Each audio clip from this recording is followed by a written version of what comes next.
Well, good evening, everyone. Welcome. I see that we have people who have something higher in their ranking of virtues than Kentucky basketball here this evening. So, and we also have some people on our staff apparently who don't check the UK basketball schedule when planning these lectures. So, but thank you all for being here tonight, and we're honored to just have everyone here as for our November lecture. And so, as a quick word, just a couple quick announcements before I welcome up our speaker for the evening. Our next lecture is Tuesday, December 2nd. It'll be our last one for the spring. Stephen O'Presley is coming, and he is going to be talking about engaging the world like the early church, sanctifying our chaotic culture. So it's based on a new book visit that came out. I think it'll be a really engaging, fun lecture.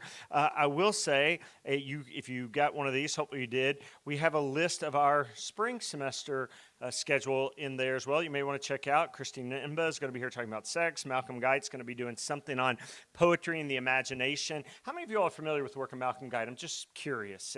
He has like this weird cultish following. Like if you know, for those of you who know him, you kind of know. Like we've been told to expect people from like multiple states away who will try. Malcolm Guite's in America. I'm traveling 10 hours to be there. So we are really honored to get to have Malcolm with us. He's just he's very hard to describe in a very succinct way, but other than he just looks like a hobbit, and I think he would take that as a compliment, very much so, I think. So and then we have Molly Wortham, who's made the news in the past few years as a professor and historian at the University of North Carolina who has come to Christ.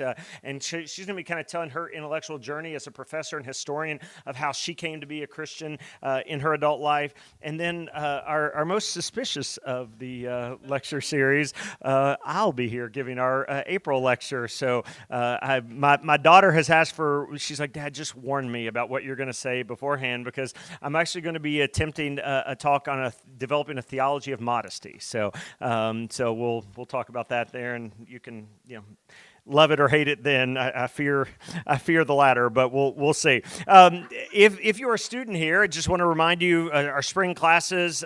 We've gotten some really nice results so far with students signing up already. We have 3 classes that we're offering: a Faith and Finance course, a Thought of C.S. Lewis course that our own Nick Grounds is teaching, and a Romans Galatians course that our own Dr. Derek King is offering. And so really excited to offer those courses again. I know I feel like I say this all the time, so please forgive me if I sound like I'm on repeat, but I even had a parent call me this week, and a couple students stopped me and they say, "So wait, are these for credit? Like I get credit for my UK degree on this?" I'm like, "Yes, you get credit for your UK degree. You get 3 hours of credit for each course you take." So it's a really unique deal, and hopefully if you're a student, you're able to take advantage of that. Also, afterwards, we have a bookstore upstairs. Dr.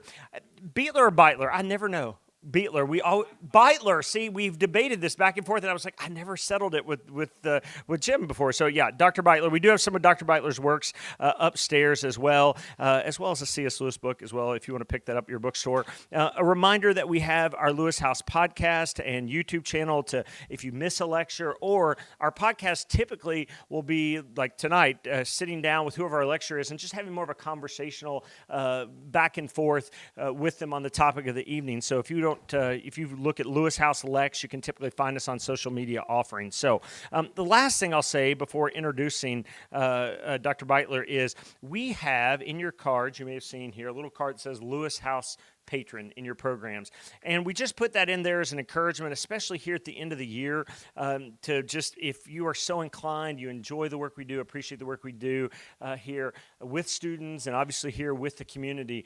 Probably a little over half of our year-end giving comes in just the last few weeks of the year. So it's a very, very important time of the year, not just about meeting budgets or that sort of thing. It really just helps us to launch out into the next year and the coming year to be able to reach students and do the work of Lewis House that we feel called to do. So if you are inclined and able to, certainly there's no pressure. All the things we do here are free. But if you're inclined to say, I might consider, putting Lewis House in my year-end plans in some way, just feel free to fill out that card. We'd love to we can send you something in the mail, give you some opportunities of what that might look like. Again, no pressure. We never twist arms. It's one of the reasons we offer everything for free, because we want people to just come and enjoy it, and if they're able to support, great. If not, that's okay too. So just want to give you all that opportunity.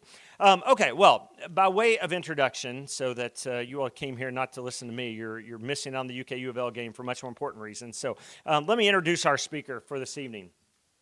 Dr. James Beitler serves as the director of the Wade Center at Wheaton College. How many of you all are familiar with the work of the Wade Center? A handful of you. I first made the pilgrimage to the Wade Center in 1995.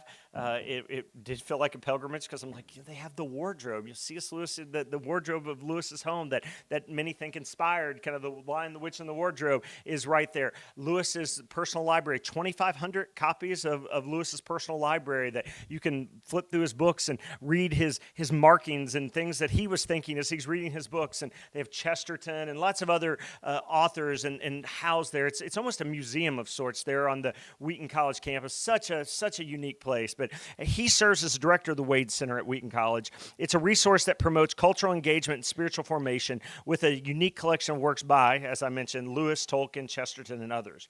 He's also the Marion E. Wade Chair of Christian Thought and a professor of English. He graduated from Wheaton with an MA in systematic and historical theology and earned a PhD in English and education from the University of Michigan.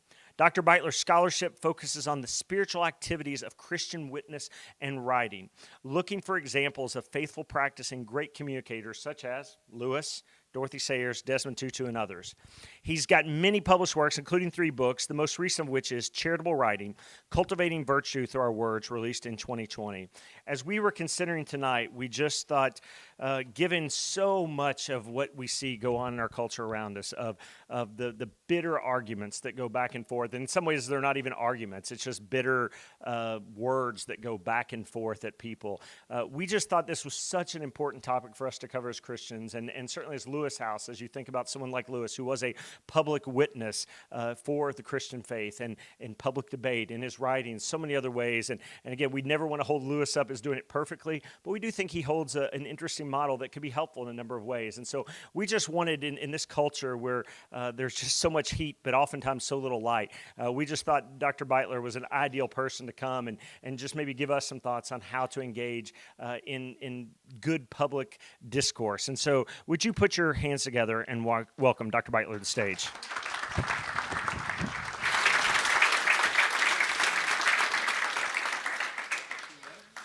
Thanks so much, Brian. Thanks also to Nick Grounds and Avery Day, everyone at the Lewis House. What a warm reception I've received. This is a special place. I can tell this is a special place. I've only been here for like an hour, and I'm just like really taken with it. What a wonderful community you all have here. So the title of my talk is Virtue, Not Vitriol, C.S. Lewis on How to Argue in a Time of Hate-Filled Rhetoric. But I wanted to talk to you just very briefly about this place, the Wade Center, the Marion E. Wade Center, which Brian mentioned. It is on Wheaton College's campus. There you can see the wardrobe that was in Lewis's childhood home, and you can come and you cannot climb into it. We will not let you climb into it, but you can feel for the back of the wardrobe. In there, we've got fur coats. They're real fur coats.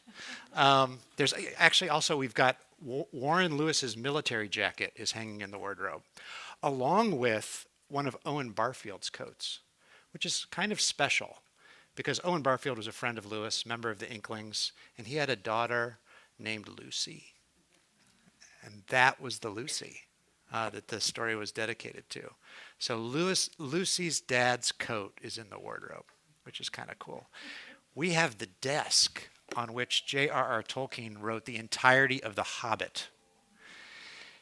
And all of that stuff is just the tip of the iceberg. So come visit us at the Wade Center. We'd love to see you there. C.S. Lewis worshipped at a church called Holy Trinity Anglican Church in Headington Quarry, Oxford. And I visited the church for the first time about 25 years ago. And I made a point of sitting right where Lewis sat. There's actually a little marker. Has anybody been there? There's actually a marker, and you can sit right where he sat, and there's a frosted glass window, the Narnia window, very close to where he sat. You know it, right? And as the church service ended, I was filing out, and along with me filing out was an older gentleman. And he had a kind of twinkle in his eye. And he said, "I knew Lewis." I said, "Whoa, you knew Lewis?" And I said, "What was he like?" It was a setup, I could tell. He said, he used to sit around and smoke his pipe and look for someone to set right. But there was some truth in the man's wry remark. Lewis could often be found sitting and smoking with his friends at Oxford pubs like the Eagle and Child. And he himself admitted that he was in the business of correcting misunderstandings and false assumptions about Christianity. His form of argument was, we might say, forthright argument. But as those familiar with Lewis know, his persona, the persona that he developed in his prose, is seldom haughty or holier than thou. He shares his vast learning with others, but manages to wear that learning lightly.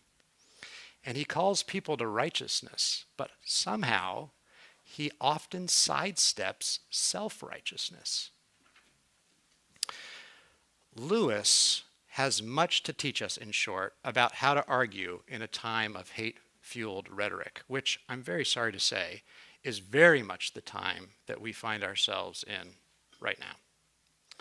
So let me begin by saying that Lewis knew a thing or two about rhetoric, as many other scholars have pointed out. He self-identified on one occasion as an apologist and a rhetor, one who practices rhetoric, and as a born rhetorician on another occasion. In a preface to Paradise Lost, he writes, "I do not think, and no great civilization has ever thought, that the art of the rhetorician is necessarily vile. It is itself noble, though, of course, like most arts, it can be wickedly used."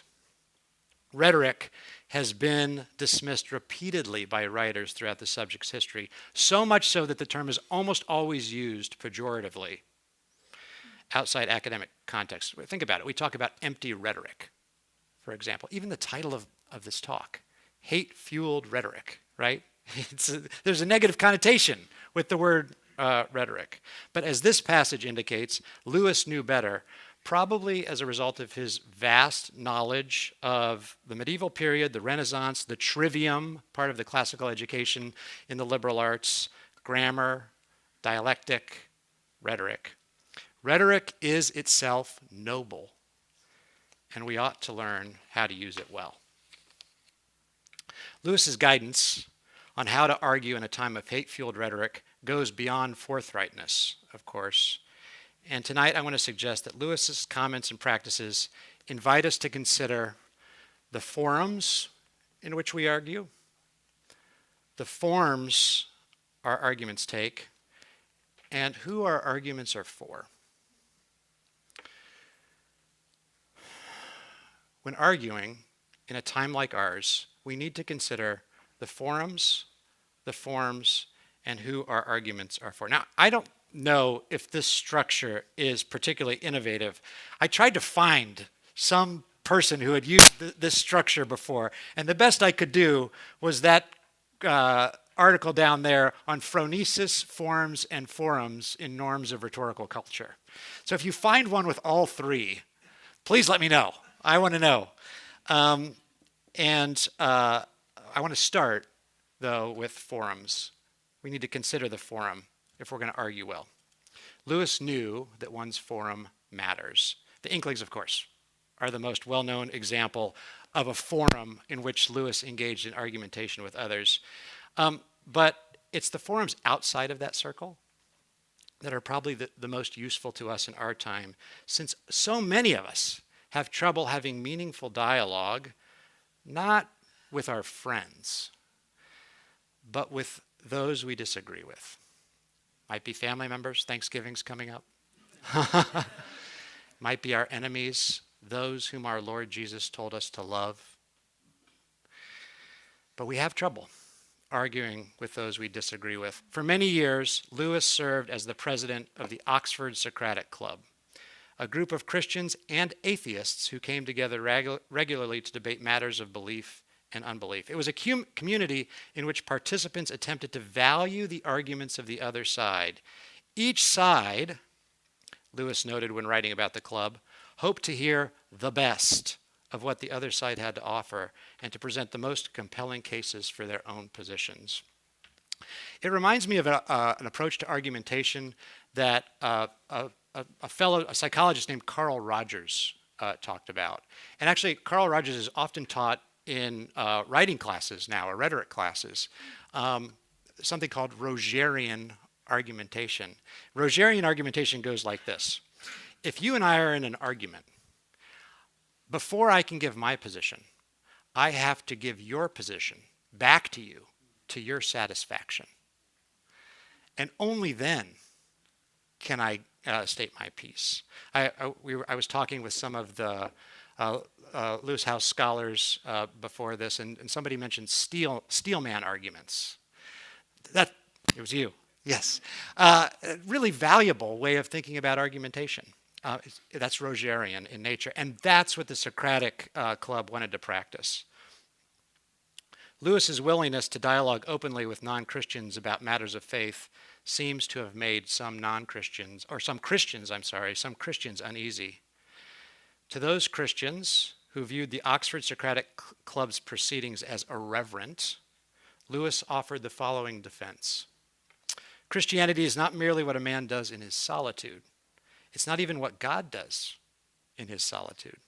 It tells of God descending into the coarse publicity of history and there enacting what can and must be talked about. Incarnation. Talking about Christianity with those who don't share one's views is necessary, but Lewis also knew for the Christian message to be embraced by others, it wouldn't do simply to speak at one's opponents. A forum was needed where both his views and the views of his opponents were heard and valued. That lands particularly hard in our cultural moment right now. A forum where my enemy's views are heard. Ooh, I don't like that. Lewis wrote, comparing the club's interactions to those in the Socratic dialogues, at the very least, we helped to civilize one another. Sometimes we ventured to hope that if our Athenian patron, Socrates, were allowed to be present unseen at our meetings, he might not have found the atmosphere wholly alien.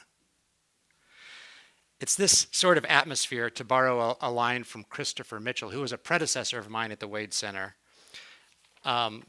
where faith could be possible, rationally and imaginatively plausible, and where it could grow and thrive, unquote. Now, let me just say that comment threads on social media are almost never forums like that. They're almost never forums of mutual respect or Rogerian argumentation or steel person arguments or places where faith looks plausible. They're just not that. Are there such places of debate in which multiple viewpoints are entertained and valued? Yes. But the social media landscape doesn't tend to foster it. There are other forums that we might turn to. Now, this is also a kind of form, but it is a forum. And as we're transitioning from talking about forums to forums, I wanted to say a word about a more intimate and private forum that Lewis practiced remarkably well. And that is the letter exchange as a forum. Even when he was famous, Lewis responded to nearly all of the letters he received, from friends, from scholars, even from children. Actually, the Wade Center still receives letters from children addressed to C.S. Lewis and J.R.R. Tolkien. And I have to answer them.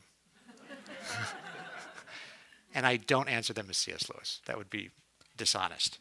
I say that C.S. Lewis has gone to heaven. And then I say I'll try to answer the questions as best I can. But it's very tender. They're often accompanied with pictures of like Aslan It's really sweet.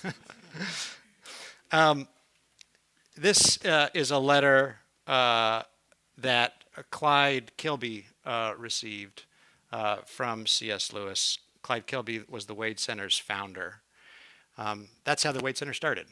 An English professor at Wheaton named Clyde Kilby wrote to Lewis, and Lewis wrote him back, as he did for every single person that he received. It was remarkable. We now have more than 3,500 of C.S. Lewis's letters at the Wade Center. You can come read them.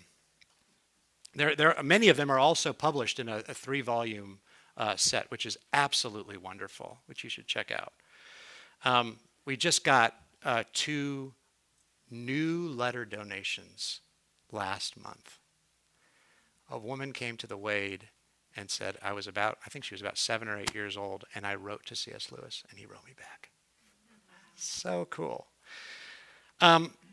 Letters have many virtues when it comes to arguing in a time of hate-fueled rhetoric, but I think one of the most important ones is this. They're super slow, right? It's more difficult to fire one off as you can with an email. And the back and forth argumentation that takes place over a series of letters is likely to occur over weeks, if not months. There aren't the same kind of expectations about a speedy reply as there are to a text, for example. That gives writers time to cool down. And unlike comment threads, the investment that a letter requires, the personalization of it, even like the physicalness of it, suggests a commitment to maintaining a relationship despite one's disagreements. If you take the time to write on paper and put a stamp on it that costs money, there's something to that. Let's start a campaign for letter writing again. We really should do more letter writing. The second thing we need to consider, that Lewis helps us to know how to consider, is the form of one's argument. Right from the beginning of his book, A Preface to Paradise Lost, Lewis shows a sensitivity to questions about form. This is what he writes. The first qualification, now he's talking about John Milton's Paradise Lost, okay? But that's not where he starts. He says this, the first qualification for judging any piece of workmanship, from a corkscrew to a cathedral, is to know what it is, what it was intended to do, and how it is meant to be used. After that has been discovered, he continues, the temperance reformer may decide that the corkscrew was made for a bad purpose. And the communist may think the same about the cathedral. But such questions come later. The first thing is to understand the object before you. And then Lewis adds, the first thing the reader needs to know about Paradise Lost is what Milton meant it to be. In other words, if you want to understand a text, you need to understand its form, its purpose. So too with argument. Learning how to argue well demands thinking about the form or genre of argument that will be most persuasive. This was one of C.S. Lewis's strengths. He employed a wide variety of genres, types of texts, to make his convictions convincing. Letters, essays, novels, stories, lectures, sermons, spiritual autobiography.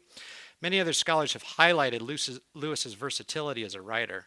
Jerry Root, for one, notes that Lewis mastered multiple modes of communication.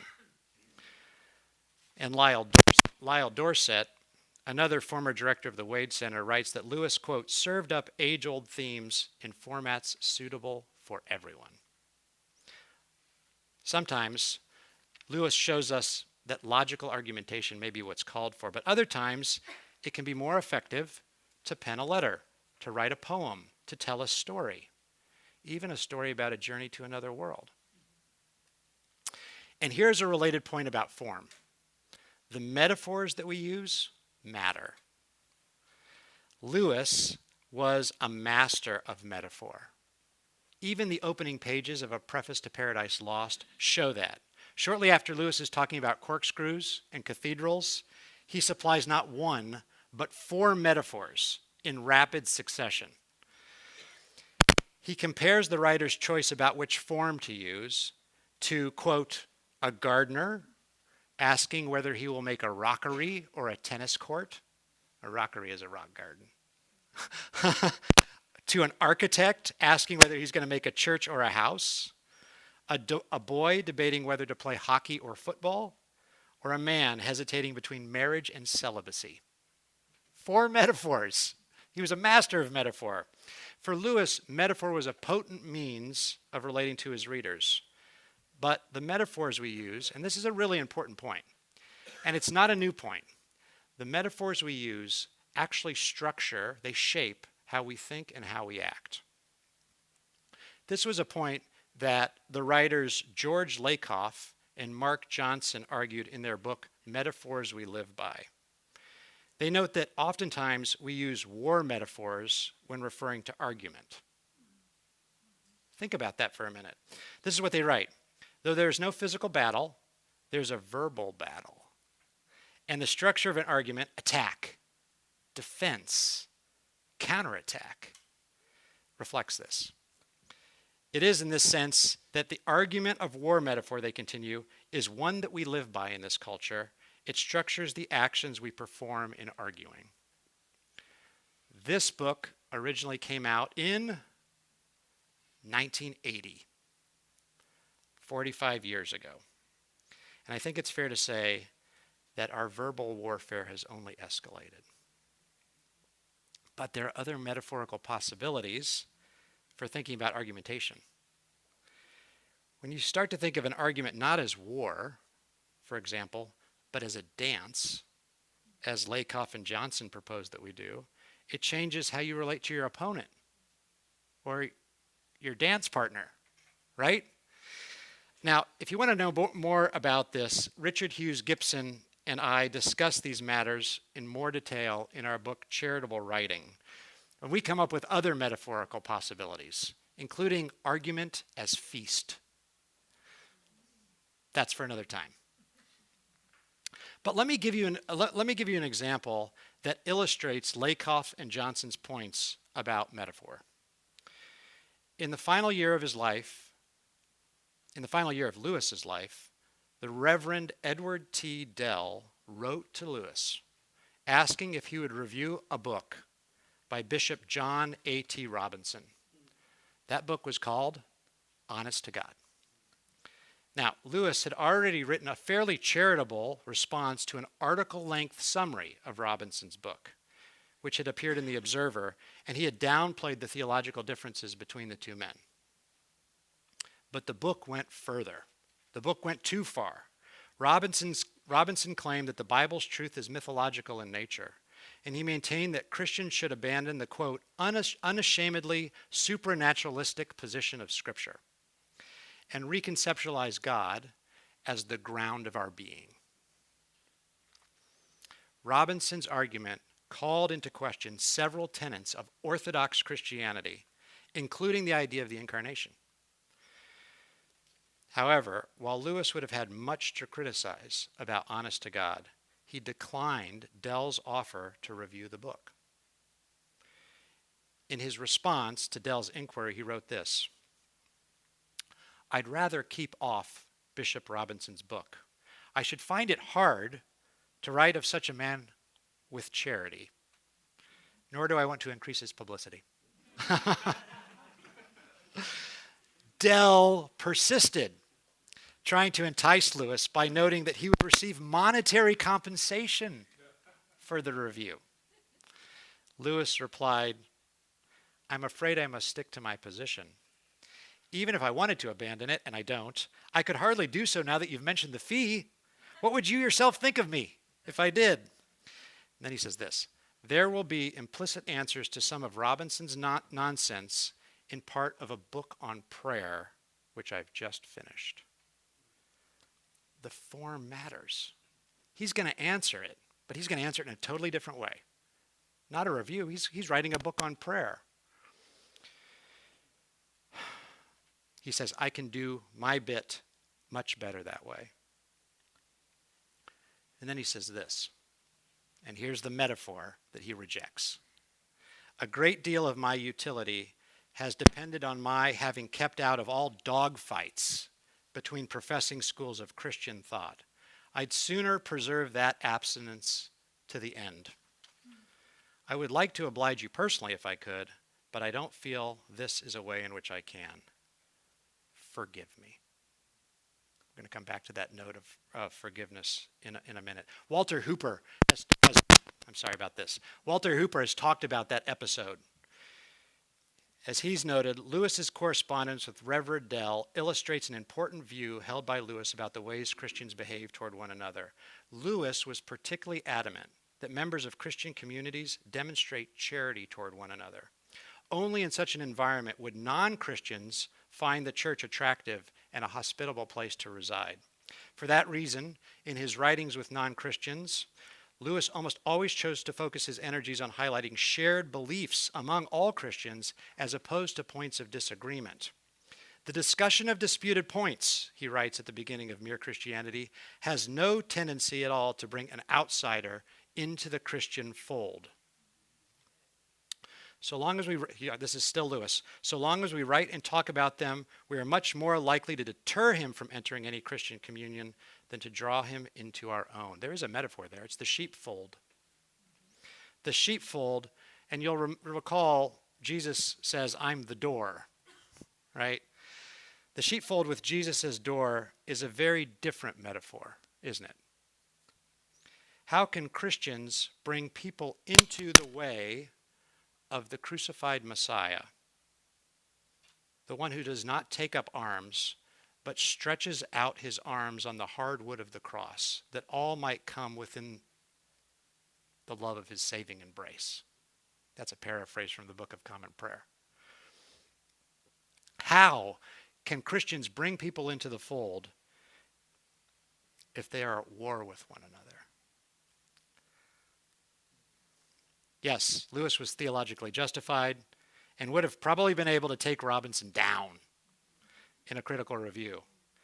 But how would non-Christians have perceived it? Certainly the battle wouldn't have been true to the way of Jesus, who asks us to beat our swords into plowshares. And maybe that includes our rhetorical swords into plowshares. Lewis also knew that when arguing, this is my third point, one should take one's audience into account. In 1948, Lewis was asked to write an article on the challenges that Christians have to confront when sharing their faith with modern unbelievers. Now, the people that gave Lewis this assignment must have thought that such a prompt would be perfect for him. But Lewis begins the article by highlighting a problem with the assignment. There's not one kind of modern unbeliever. He writes, the difficulties of the task they gave him vary as the audience varies. The audience may be of this or that nation. They may be children or adults. They may be learned or ignorant. In light of this wrinkle, Lewis decides to limit his remarks by considering non-Christians of a particular nation, social class, and age group. But even among this group, the matter is not a simple one, according to Lewis, since many different alternative belief systems are represented. What is more, the people Lewis is trying to write about have different abilities, different views on the value of history, and different Englishes. They speak in different ways. Lewis's observations speak to the necessity of learning about one's audience members before addressing them. And because he took time to learn from his audiences, Lewis felt that he could address their theological needs more effectively. Now, some of the clearest examples of this view appear in his piece, Rejoinder to Dr. Pittenger. This is a lot of these things that I'm talking about tonight come from the collection that has been put together that's called God in the Dock. And I think that might be the book that is for sale upstairs. Okay, so you can read a lot of these pieces. Dr. Norman Pittenger had written a review of Lewis's work, critiquing it for the way that Lewis presented God in relation to the world. Doctrinally speaking, Pittenger faulted Lewis's presentation of the transcendence and immanence of God, suggesting that Lewis exaggerated the former while repudiating the latter. So Lewis, Pittenger said, emphasized too much God as transcendent, not enough, as God is immanent. Lewis responds, I freely admit that believing both, I have stressed the transcendence of God more than his immanence. He admits it. Well, that's interesting, isn't it? Then he says this, I have stressed the transcendence of God more than his immanence. I thought and think that the present situation demands this. I see around me no danger of deism, but much of an immoral, naive, and sentimental pantheism. I've often found that it was in fact the chief obstacle to conversion.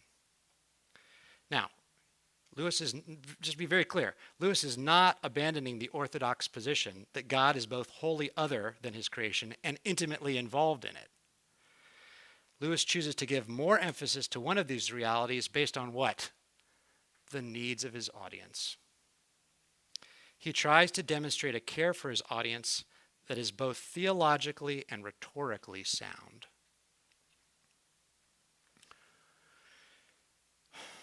Regarding considerations of audience of one who is of who one is arguing for, Lewis also stressed the importance of translation, of translating theological discourse into more readily understood language. He basically recommends that Christian communicators ought to conduct word studies, which is not surprising advice coming from someone who wrote a book called Studies in Words.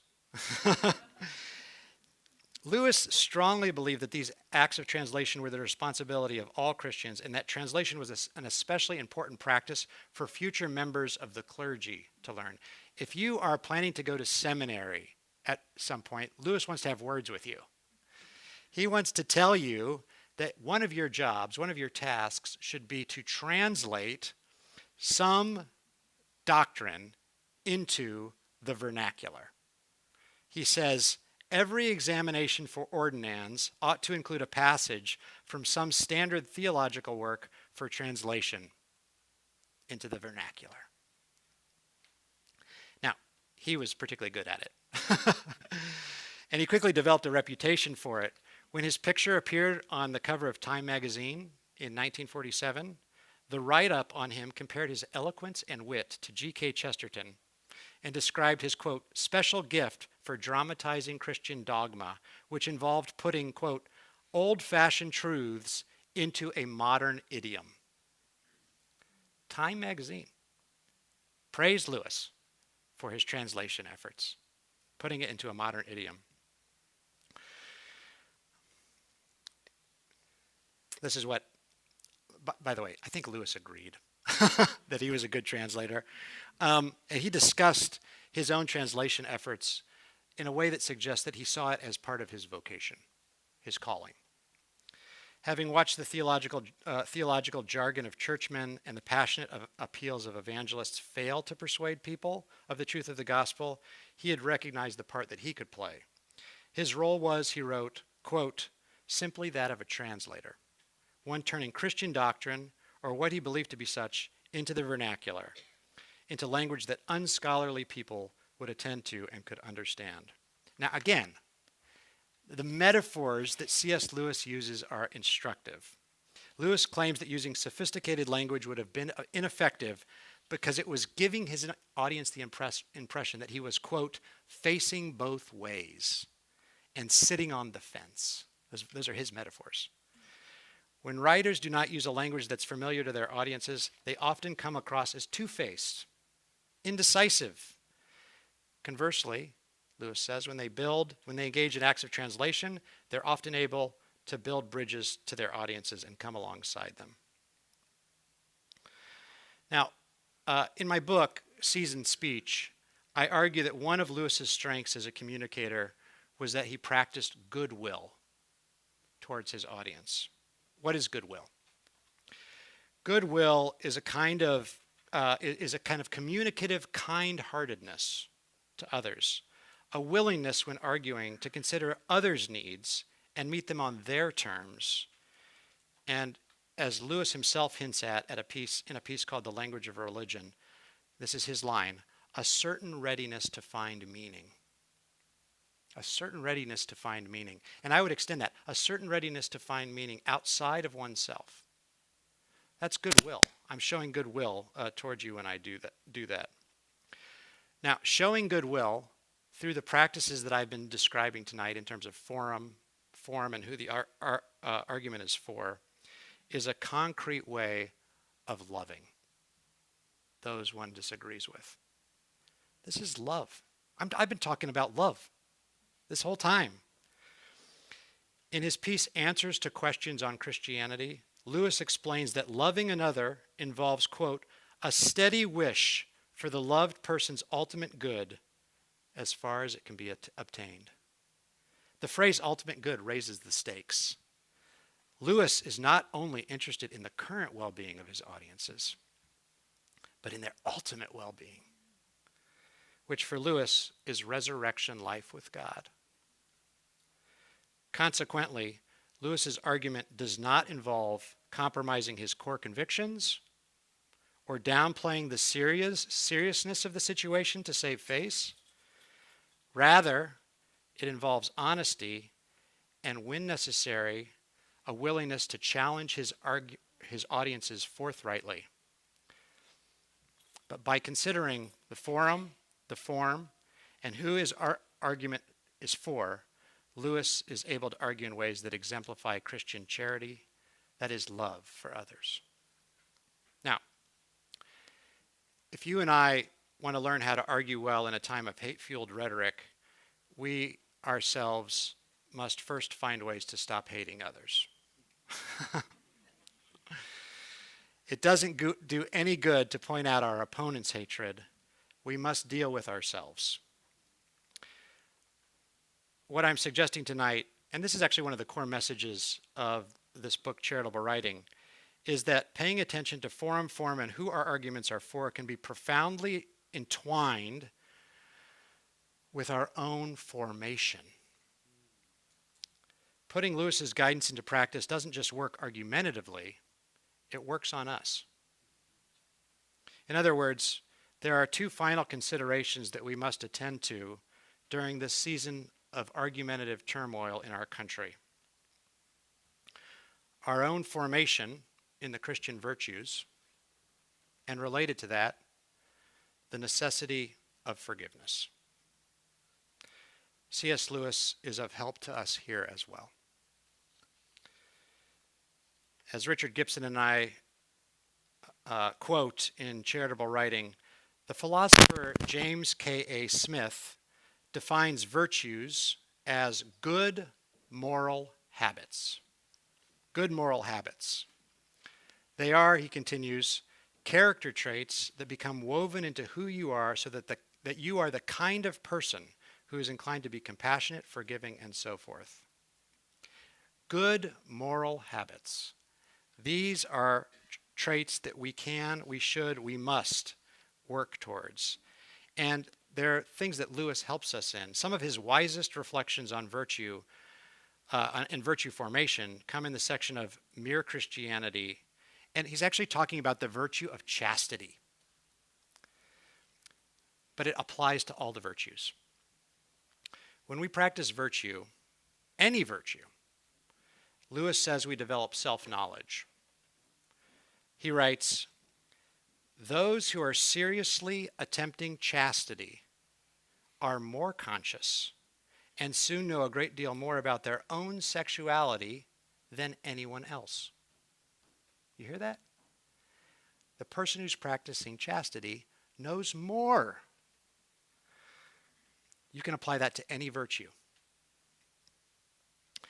They come to know their desires as Wellington knew Napoleon, or as Sherlock Holmes knew Moriarty, as a rat catcher knows rats, or a plumber knows about leaky pipes. Lewis. Oh, those metaphors. But here's the line I wanted you to hear. Virtue, even attempted virtue, brings light. Indulgence brings fog. Virtue, even attempted virtue, brings light. Indulgence brings fog. Those who practice, or rather try to practice virtue, see more clearly than those who succumb to vice. Love understands. Hate and hate-fueled rhetoric darkens the understanding. As Lewis writes elsewhere, and I love this line, hatred obscures all distinctions. Perhaps you've heard the phrase, I'm seeing red. Has anybody heard that phrase? I'm seeing red. To describe intense anger. Well, that phrase gets at the idea. The one who succumbs to intense anger and hatred has lost the ability to be discerning. They can't distinguish one color from the other. All they see is blood. Now, there's a kind of a caveat whenever we're talking about virtue, a very important caveat. And Lewis gives us that caveat. He reminds us that growth in the virtues is not achievable on our own. You can't do it. I can't move this arm. It's this arm. You can't do it. You can't do it on your own. We may indeed be sure that perfect chastity, like perfect charity, will not be obtained by merely human efforts. You must ask for God's help.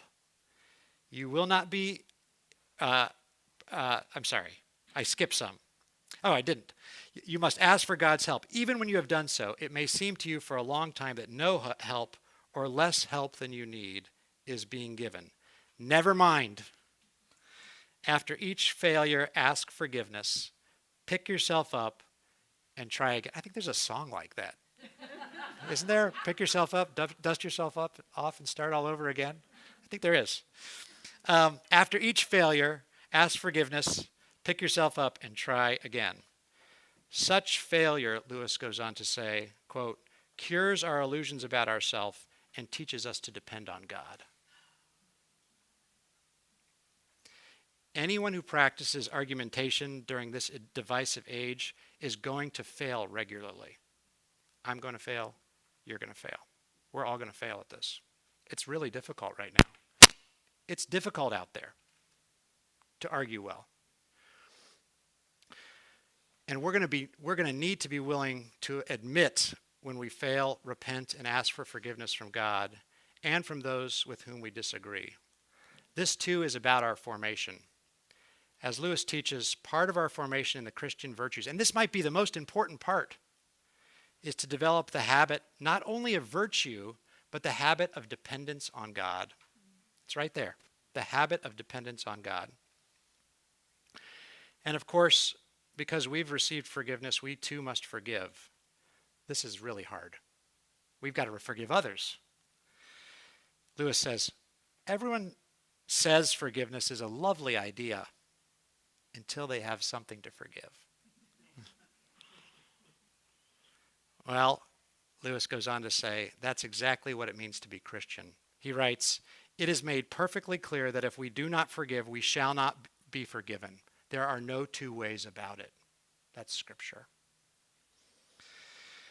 Virtuous argument in a time of hate-fueled rhetoric will require us to ask for forgiveness and to forgive.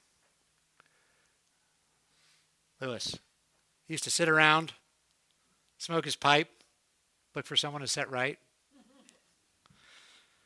Oh yeah, he kind of did. Thanks be to God for it. I have one PS. You want my PS? Postscript. Forthright argument. If you take forum out of it and rearrange the letters, you get the words grant the right. This is cheesy, which is why it's a PS. But I think it's a good little mnemonic. Why not end with a prayer? Grant me the right attitude, Lord, that I might argue lovingly, seeking the ultimate good of others for your name's sake. Amen. All right, thank you very much.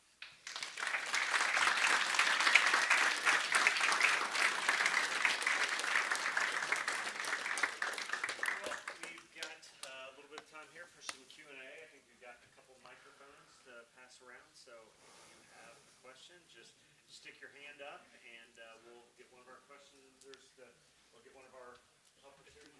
So go ahead and stick your hand up. You have a question here for Dr. Beitler. And no one's allowed to reveal any scores. Is it on? I can't point with this. I'm going to move this out of here now and put it on the. I'm sorry about that. I don't mean. Can you hear me? Okay. You can hear me. Anybody else can? We can hear you. All right. Well, I don't mean to be at all argumentative, but I was sitting here thinking. But I was sitting here thinking about one of my favorite C.S. Lewis books, which is That Hideous Strength. Oh yeah. Which ends in the exact opposite of a Socratic dialogue. Yeah. I'm just curious if you've thought about how to merge that with this. You know, the ending of Paralandra is kind of similar too. So at the end of Paralandra, Ransom comes up to the unman and basically says, "You're totally evil," and he resorts to violence in the end, doesn't he? I think Lewis is dealing with a limit case in both of those instances. If you are in responding to kind of pure evil, as that scenario paints it, that would be the one case where that might be permissible, although it's still debatable. Almost everyone that I talk to about, I'm talking about Paralandra now, but that's where my head is. Almost everyone I talk to about Paralandra, that book, they all are troubled by that. They say, I don't know about that at the end, when Ransom bludgeons the unman. But I do think at that point, the unman is Satan, essentially pure evil. Now, in this life, that is not true of anybody. It's hard, but I think it's narrative. I think it's a part of a story. So, I do think that in this life we're called to be peacemakers, and he's more trying to do something with the narrative. Yeah. I don't know if I need a mic. Oh, okay. Gotcha. So thank you. Continuing the same point, if I understand correctly, there seems to be a proposal of a kind of rhetorical pacifism, except, and then these limit cases which make us uncomfortable. But I just wanted to start out, we didn't mention any of the examples of vitriolic rhetoric that we experience today. And it's noteworthy that the boundary between physical violence and psychological violence, words can be violent because they deal with the soul, and that's actually even more important for the body. But, it doesn't take two sides to start a war.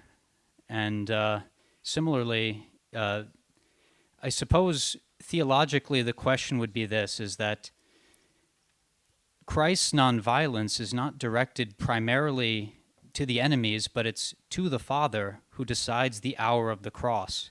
And so that creates a division from the earlier parts of his life. And so I promise there's a question then about C.S. Lewis and the bishop. In the example of the bishop, he chose not to respond. Is the argument that it was simply more effective and therefore utilitarian to win the argument? Or is it that it was the right thing to do for some other higher reason? And so it's a question of the utility of apologetics to be effective and to just see fruit rather than actual practice. And I compare that with the early church when you do have things that we would consider to be vitriolic, because many might say, when compared to the early church, that what that bishop said, is he actually considered a Christian? And then do you consider him to be, is that an argument that has to do with being credible to those who are not Christian? Right, the actual question of whether the bishop is a Christian at that point would be a part of the discussion. So I'm saying, does this go beyond utility, and are you calling for rhetorical pacifism and then analogously total pacifism in your life? Like, should you defend your home if someone attacks? Yeah, it's a huge question. And actually, I probably would have 10 answers to the 10 different parts of that excellent question. But I'll zero in on the pacifism one first. Lewis wouldn't. I don't think Lewis would call us call us to pacifism. I do think that Lewis would want to be more nuanced than that. I think, you know, in every situation is complex, and so the question of the bishop is a complex one, and it may be Lewis miscalculated there. I don't know. Maybe it was pure too much utility for him. Maybe he should be more interested in the bishop's soul. So it's an interesting question, but I do think the larger lesson there for us, at least, is to be sensitive to the questions of audience. I mean, that's the lesson that I'm getting out of it. With regard to rhetorical pacifism, that's a tough one. That really is a tough one. Here's a question: are we allowed to disagree with others? Yes, we are allowed to disagree with others. Are we allowed to be disagreeable with others? What do you think? I think we actually are at times allowed to be disagreeable with others. I actually brought this along because I thought a question like this might come up, and I wanted to commend it to you. This is an issue of the Christian Scholars Review, and there's an article in here by Nathan L. King called How Intellectual Virtues Can Help Us Build a Better Discourse. And in that article, King talks about the fact that, I'm just going to read, we should reject the idea that merely expressing disagreement is always disagreeable. So we're allowed to disagree. It's not always disagreeable to express disagreement. And we should reject the idea that we should never be disagreeable. There are times to be disagreeable, and King looks to what's seen from the scriptures. Jesus in the temple, right? I do think there are times when it is important to stage a protest, to maybe march peacefully in the streets, right? Maybe a boycott, right? Peaceful protest. That's like baked into our democracy as well. So I do think there are times when rhetoric rises to the level when we need to be disagreeable. But I also think that by and large, we should be following the way of the crucified Messiah, who does not take up the sword. He does not take up the sword, but puts down the sword and allows the sword to fall upon him. Now, full disclosure to you, that was great. That was good. Full disclosure, I was raised a Mennonite.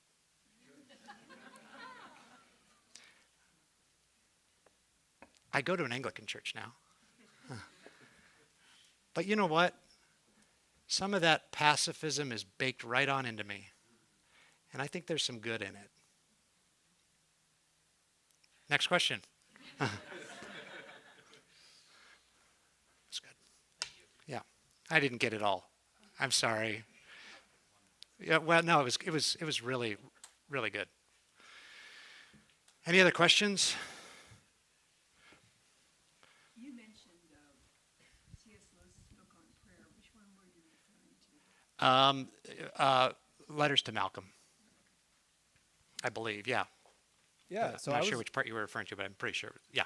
Yeah, thanks for this. I was going to ask a really similar question that Nicholas asked, so I'll slightly alter it a bit. Because one of the quotes from Lewis that we like around here at Lewis House is, good philosophy must exist if for no other reason than bad philosophy needs an answer. And so to take that idea seems a little bit in tension with, because I was thinking of the Bishop Robinson review as well, that I did wonder if there was a miscalculation there for several reasons, one of which being, I think one of the worries is that when there's a bad philosophy out there, or specifically a bad theology, I grant that there's a danger in Christian infighting looking bad to the rest of the world, but without the response, without the answer, it seems to the rest of the world that that's what Christianity is. Yeah. And so let's now think in our kind of contemporary context where we face a lot of bad philosophy or bad theology, and a lot of this happens especially on online discourse. I also want to preface, because I know part of your answer is going to be it probably depends, right, on the situation. But unfortunately, it's going to be some like general advice of like how to navigate that kind of situation that you might find yourself in, whether it's on a Discord server or it's on social media where there's someone that is articulating a view. How much should we kind of wade into that in order to defend what we believe to be the correct or right version? It's a great question. Like this one, it's a great point. I think it does challenge Lewis's decision a little bit. It's Lewis challenging Lewis in a way. But in response to the actual question about, if somebody who's professing to call themselves Christian is on online, and they're saying something that is clearly not Christian. That's happening a lot right now. What do I do?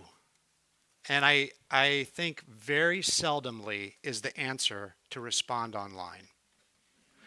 Unfortunately, very seldom is the answer to respond online. And this is also a calculation, but it almost certainly isn't going to do any good. The space is set up to not simply argue and practice argumentation in a way that's genuine. The space is set up to win. And so in that kind of space, it's only gonna create more division. So there's no chance. Okay, the Lord can do anything. The Lord can do anything, so it might be that your response bears fruit. But the odds are that it's not going to bear fruit.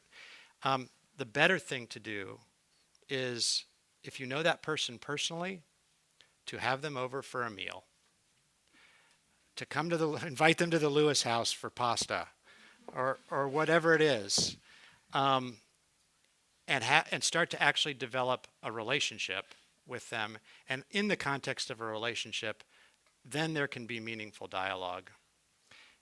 And then there's the possibility of transformation. I think aside from that, there is not the possibility. Frankly, it's hard when we're in person for there to be transformation, but it's much more likely when we're in person and sharing food together. I don't know. That's the best I got. Or write them a letter. Yeah, can you send me your address? I would love to write you a...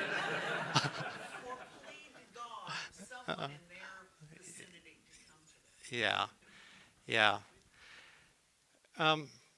I don't want you to suggest that we should all not. I'm not suggesting, and I don't think Lewis is either, that we shouldn't act in the face of evil. I don't think that's the message that I'm trying to convey here. I think the larger message here is about principles of argumentation that can help us argue better. Of course, when we see wrongdoing and evil, it's important to confront it in various ways, not violently. But other questions? I'll ask a question, actually, if that's okay. I suppose since I invited you, I can ask a question. Yes, you may. But I don't think, is this on just? Yeah, okay. Just to follow up a little bit to the tail end of what you were saying there, it almost, I hear you being, I don't want to use the term radically skeptical, but fairly skeptical that argumentation can happen in a digital space. In terms of interacting with people on YouTube or TikTok or these sorts of things, and I just I suppose I'm wanting to at least tease out of you to hear you say it just to see if I'm understanding you right, that you just feel like that this just is not a space that we can engage in helpful ways. Although I suppose it does come to my mind to think about, can Christians show a meaningful way to live out the presence and spirit of Christ, even while posting on platforms in that way? There are clearly Christians who look like they're doing it in the model of the world on there in the name of Jesus, and we could say, gosh, I just don't know about the ways in which you're communicating. Because it does seem to me, even using Lewis as someone as an example here, that while he clearly wrote letters to people and engaged people like that, he also engaged in the internet of his day and the radio. Yeah. I mean, he was famous for his radio talks, and he said, what would be in different ways some somewhat controversial things. Yeah. So I'm just curious how you'd respond to those thoughts. Well, every technology is different. I mean, the radio is an interesting example because, you don't have any talk back. It's kind of like the pulpit, you don't really hear the response. Well, maybe you do from the pulpit. It's a good point. It's a really good point. Would Lewis have engaged in the chat rooms and online discourse? I don't know. I don't think so. But can we, as Christians? That's the larger point. I think there are ways to do it, but we have to be ready to reform the platform, even as we think about changing the minds of the people we're talking to. What do I mean by that? If the model of the platform is structured so that it's all about winning and all about making my opponent look bad and all about building myself up, well, the only way I'm going to dismantle the platform is by essentially profaning it and doing what it's not made for. Kenosis, self-emptying love. I'm going to have to listen more on that platform. That's hard. I'm going to have to make myself vulnerable. I don't know. And honestly, if I'm arguing anonymously with somebody on the internet, do I actually want to win? What does winning actually look like at the end of the day? I don't have any relationship with them afterwards. It's kind of like cold call evangelism. In some cases, it's useful, I suppose. Some people have been saved through it, right? But by and large, Christian witness requires time.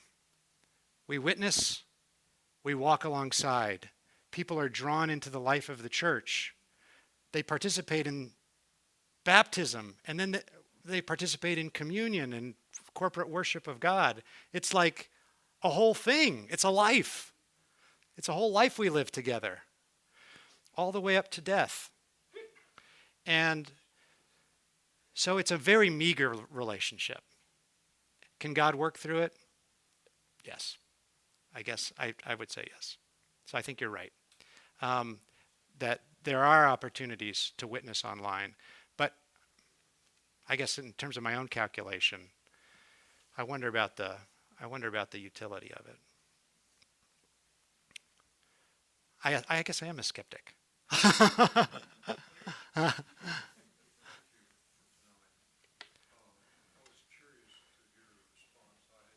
Across a phrase that was intriguing and seems to be relevant, and it wasn't a bumper sticker, but it said, agreement is good, but disagreement is better. I'd be interested to hear a response to that. Disagreement is not a bad thing at all. Argumentation is not a bad thing. There are certain kinds of argument that are awful. When we demonize our opponents, when we belittle our opponents, that's sinful. But disagreement itself is not a bad thing, and Lewis knew that. That's the whole point of the Oxford Socratic Club, getting people together to disagree and argue in a forum that was safe and healthy. And so, I think disagreement is not a bad thing at all. And in fact, agreement is not always a good thing, right? Not necessarily, right? It depends on what one's commitments are. So, thank you. Lakoff and Johnson. He talked about the medium being the message. I was just wondering how that maps onto this. The medium as the message. Yeah, I think it does. A good example is, I think, the point about letter writing, right?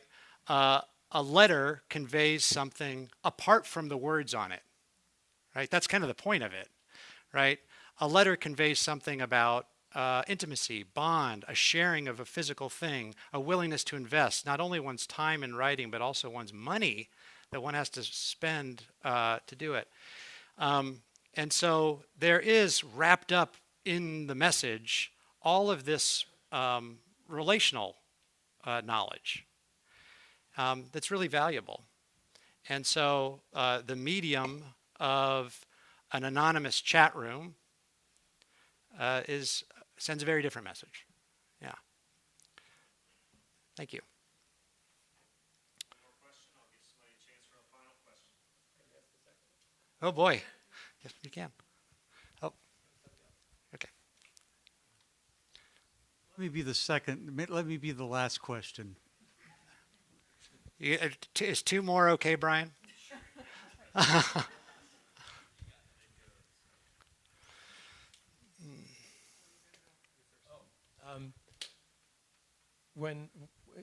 In order to have like a Socratic dialogue, to me it's almost impossible to do. It almost has to be one-on-one. Oh, that's good. Okay, but how do you, and as a Christian, how do you enter into an honest? But it seems like an important part of that is you have to be willing to be wrong. Yes. And how do you honestly enter into a Socratic dialogue with someone who's opposed to Christianity? Yeah. Knowing in your heart or thinking in your heart that you can't accept the fact that you're wrong. Yeah. Does that make sense? Yeah, I think that's challenging. I think that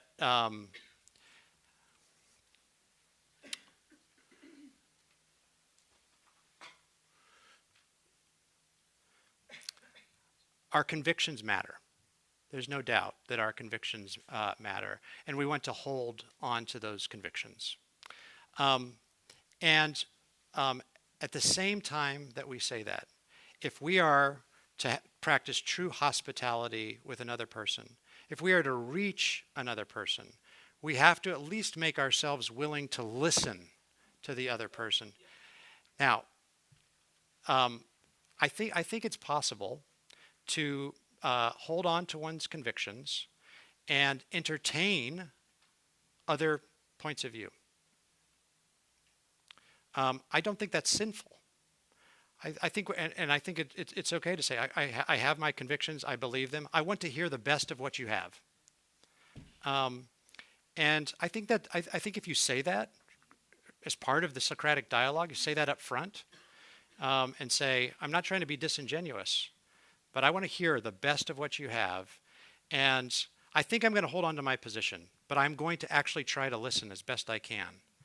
I think that sets the terms for an honest dialogue, despite the fact that, you might not change your mind. And maybe you will change your mind about some non-essentials. There are essentials, right? There are essentials, but there are also non-essentials. So the whole picture isn't just like one thing. I don't know. That might be a partial answer. Maybe not a very good one.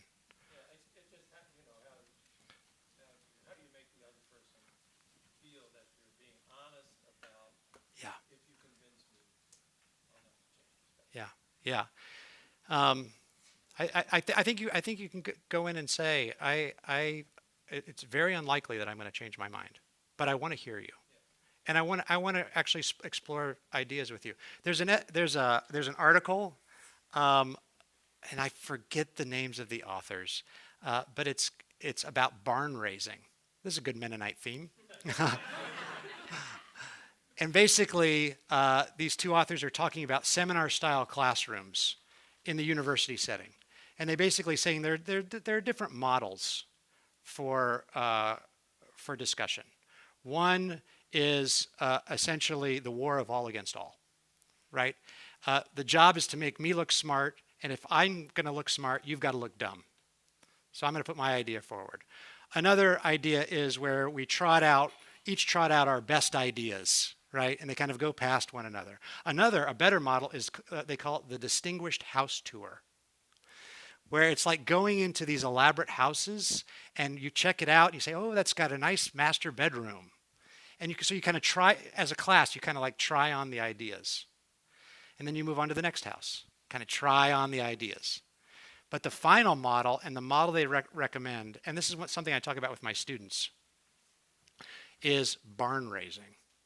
What happens during a weekend or a week of barn raising? Well, the community comes together and they put up a barn together. They build the thing together. And the key idea in a barn raising discussion is, a barn raising seminar discussion, and this is key, is the idea, once you've uttered it, is no longer yours. It becomes the property of the group, they say. And so you're building an edifice together. I think if we're arguing with someone we vehemently disagree with, and think about it a little bit like barn raising, and say, I'm probably not going to change my mind.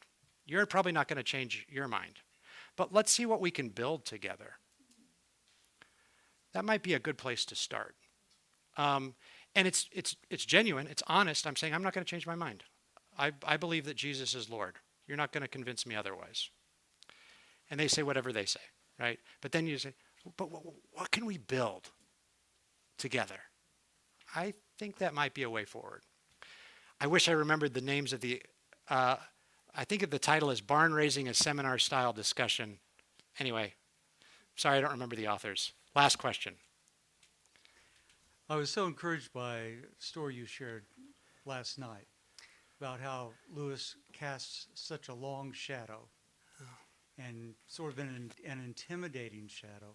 But you had a professor who also casts a long shadow, and he gave you a word of... You want me to tell that story? Please. Okay. At my college, we have a program called the Dine with the Mind. And when I was a student, this was probably 25 years ago, I was at my college, and I was having a dine with the mind with my favorite professor. And his expertise was the poet W.H. Auden. And we were talking about Auden. And we had lunch, we had this nice lunch, and then we were walking back to the main building on campus, Blanchard Hall, after lunch. He was going to go to his office, and I was going to go to class. And I was thinking to myself, and I finally said it, do you ever feel like it's impossible to measure up to these great authors that we're reading? Authors like W.H. Auden, or in our case, C.S. Lewis. Do you ever feel like it's impossible to measure up to these great figures? And he stopped, he turned to me, and he said, and he was a little stern about it, I think. In my memory, he's stern. He said, I don't try to measure up to them. I try to learn from them. That was worth every penny of my Wheaton College education. That I don't try to measure up to them, I try to learn from them. Wow. I think about it like, well, now twice in 2 days. Often. I think about it often. Thank you all for your time. Great questions.